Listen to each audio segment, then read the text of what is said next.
Welcome back. We are here with Toli from Drip. Toli, how are you doing today? I'm doing fantastic, man. I appreciate you having me on. Oh, it's amazing to chat with you. And just super excited to dive into what you got going on. So you created your Discord bot over a year ago. What inspired you to create that? So we actually built it for.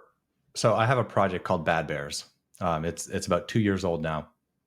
We actually started working on it at the beginning of the bear market because we kind of realized, all right, so Discord is where communities live, and but communities are dissolving, right? People are leaving the space. This was the beginning of the bear market. There was just a lot of stuff going on, and so we kind of figured, okay, like how can we keep people in here, right? Like keep people coming back. And we decided, I mean, let's make it a fun place to be, right? If it's a fun place to be, people will come back. People Yeah. will stick around. And so we kind of built it for ourselves first, right? And it solved the problem of retention and engagement, and it made the community a fun place to be, right? And that's when we kind of realized, okay, so everybody's actually got this problem. Let's open it up for everybody. And why did you decide to build the bot for Discord versus, let's say, like another platform like Telegram? Because I mean, specifically because Bad Bears is an NFT brand, and NFT communities live in Discord. That's number one. Number two,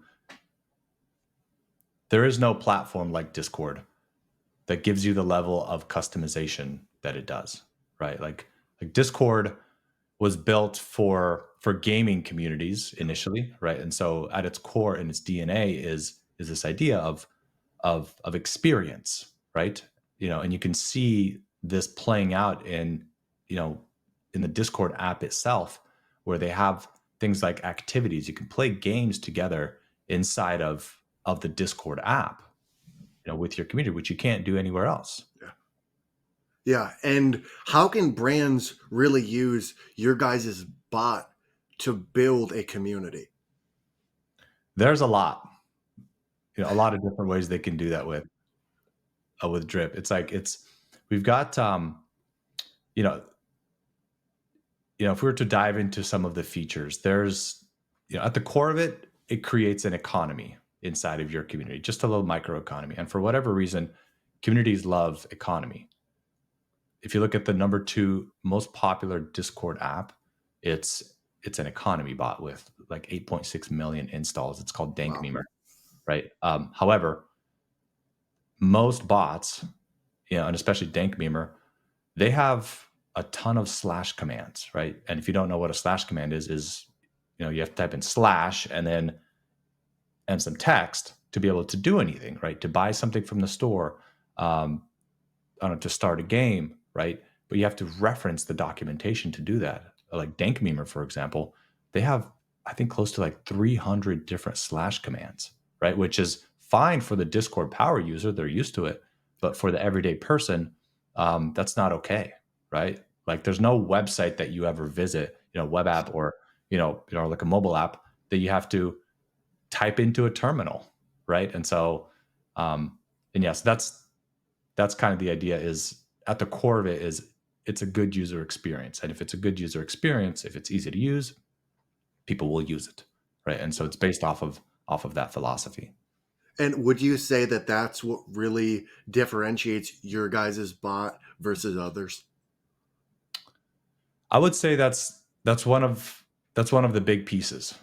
That's one of the big pieces because it really does, like an iPhone, for example, like it's easy to use.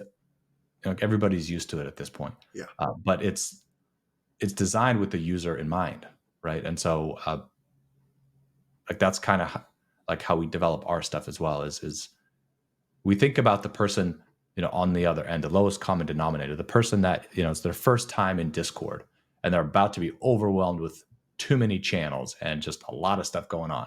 How can we make it a little bit easier for them, right? And Yeah. it kind of sets the standard for um, for future communities that they join, right? If they experience Drip and it's a you know it, it's a well designed community, then they're going to go to another server like that doesn't have it, and it's going to be a subpar experience, right? So it really kind of elevates the brand, and the user experience is, at the core of it. The other thing is innovation, right? The way that we develop things, and what we release, it's stuff that doesn't exist, right?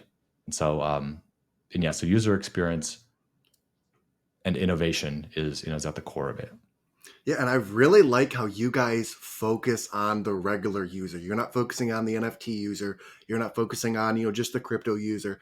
You're focusing on the everyday user that's going to be using Discord, if that's a grandma, if that's a 16-year-old. So I really like that about you guys, how like that you have that focus.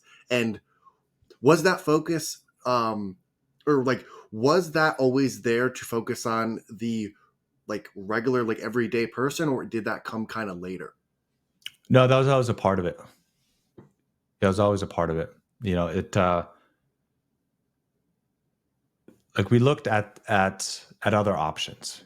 Before we started development of Drip, we looked at what was out there. Other economy bots, looking at what other Web3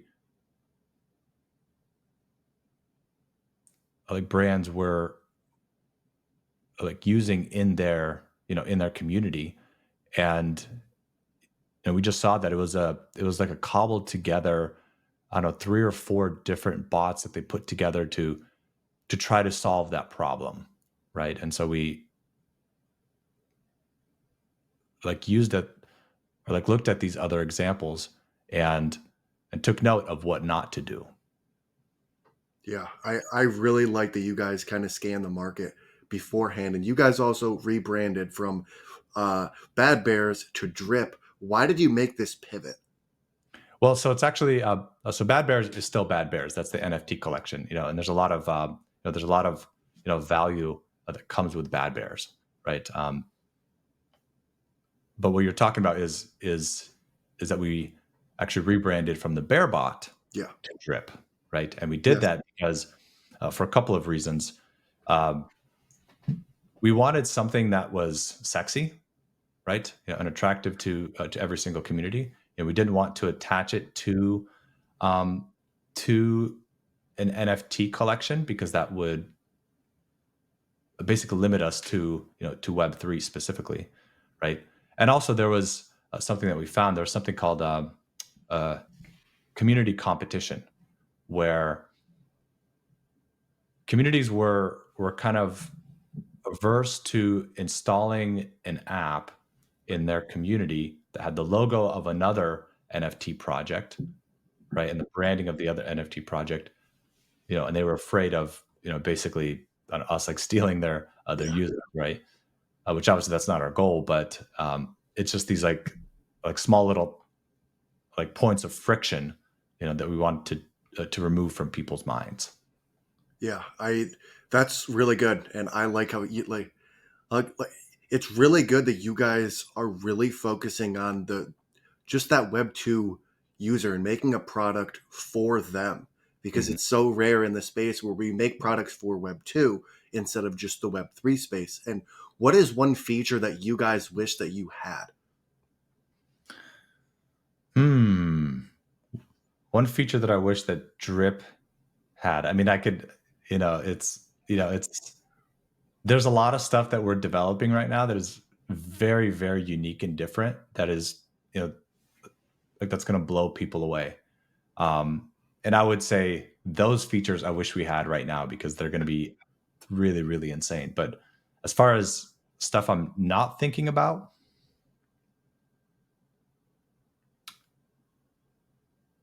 I don't know. I mean, I could look into the future, and I think that we have a very, very solid roadmap ahead of us, which is all through Web3, right? But also stepping into Web2 brands and businesses, right? There's a lot that we can do there, right? This idea of engagement, right? Engagement is the currency of today, right? Like it's the new currency, and so it applies to everything. It's communities, it's customers, it's fans, but it's also team members, right? And like actual workplaces, right? So you've got platforms like Slack, right, that also um, that have apps that try to solve this problem, but they're all kind of boring, right? And so it's this vision of Drip that I guess I would say that I wish that we had now, but it's going to take a little bit of time to get there. And but on that point about being used for Web 2, what other ways do you think that Discord can be utilized that's not being done right now? Yeah, yeah. I think specifically game developers are really, really sleeping on Discord because, I mean, you see I mentioned before that Discord has their activities, right? So you can basically jump into a voice chat and play games right inside of Discord together with other people. That's super cool, right? There's no other platform that does that, right? And so, like this idea of the metaverse, right? It's like currently you've got a lot of different metaverse options out there, but you have to go to a website, right? And you have to remember what that website is. You have to log in and all of that stuff. But the key for adoption is, I mean, number one, it's got to be a good game, right? Yeah. Number two, like it's got to be easy, right? And so, I really feel like a lot of specifically Web3 game developers are really sleeping on Discord and the potential there, because eventually Discord will open up their activities API to everybody. And this is kind of getting a little bit like technical, but um, I think that Discord is going to be a powerhouse once they open up their activities API. Yeah, I think that aspect of like Discord like being used outside of just like the regular use case, I think that we see now in the NFT space, uh, it's going to be very interesting just as like businesses as well. Look at Discord. How can I utilize this? And like you said, convenience. I think really focusing on that convenience is super key for like just like regular use case. And if there is one thing that you wish your customers knew about running a business, what would that be?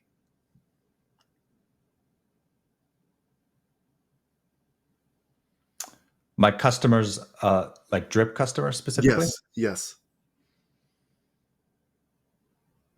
So our primary customer base is Web3 right now, and you can't have a Web3 brand if you don't have a community. Yes, you can, but like it's like community is, I feel like something that Web3 does really, really well. Right, Web2 doesn't really have communities. Like Web2 brands, like they don't really explore the power of community. You see it in some of the bigger brands experimenting with it, like like NBA, Adidas, like UFC, Chipotle has done it, Starbucks, right? So they're experimenting with this idea, but we do it very well in Web3, right? But I don't think that a lot of Web3 brands really properly like use their community as the leverage that it can be, right? And it makes sense to us. It's obvious, right? Like your community is your most powerful asset, right? They're going to be talking about you. Word of mouth is the most effective way to market, right? And that's what your community is for. I like that a lot. And if you could tell your younger self one thing, what would it be? Hmm.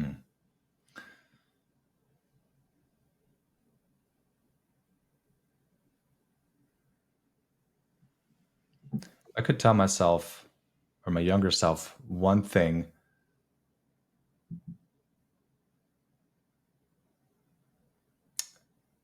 I think come back to me on that one.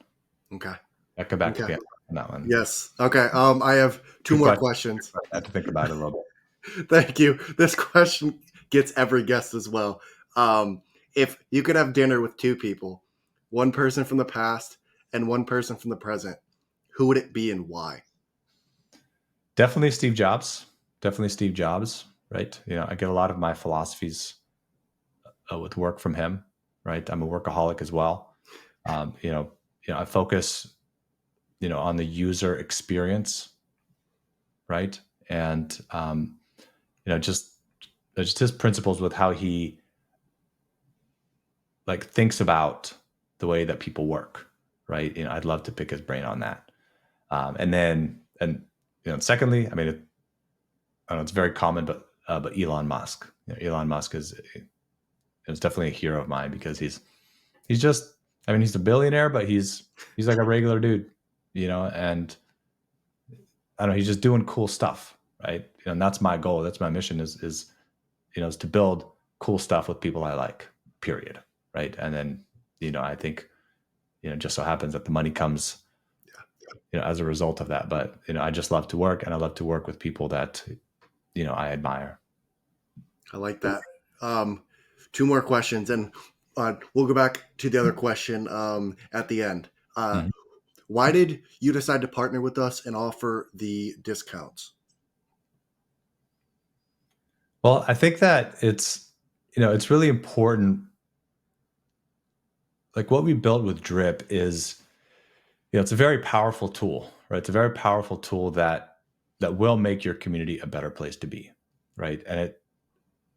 But for us, as being Web3 native, it's not just about, making the Discord, a better place to be. It's about making Web3, a better place to be, right? And because you have to imagine that come the bowl, you're going to have a lot of new people coming in, right? Exploring projects and brands, jumping into Discord. And if it's a good experience, and in the Discord, it'll it'll balance out some of the bad experiences that are out there as well, right? And probably encourage people to stay, because a lot of us, in Web3, we joined because of the money, right? Yeah, That's just right. There was opportunity, right? But we stayed because of the people, because of the community, because we developed relationships. I don't know, we saw an opportunity or something like that, right? And so that's what this has the potential to do is to actually skyrocket adoption, right? And so the reason that we wanted to partner with you is to encourage that adoption as well. I like the answer. I like that. Last question. If you could tell your younger self one thing, what would that be?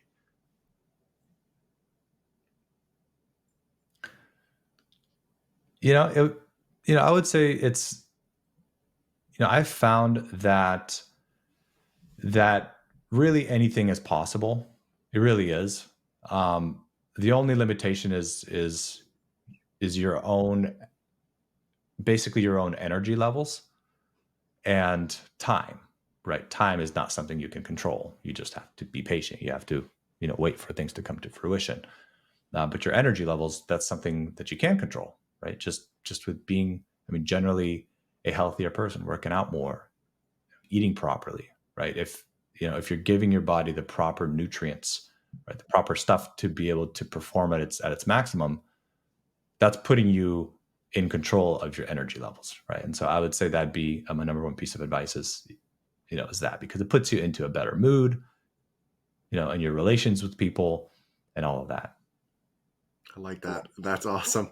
Um, that's all the questions I have. How can people find you, and what is one thing that you would like to leave the people with? Yeah, I would definitely say that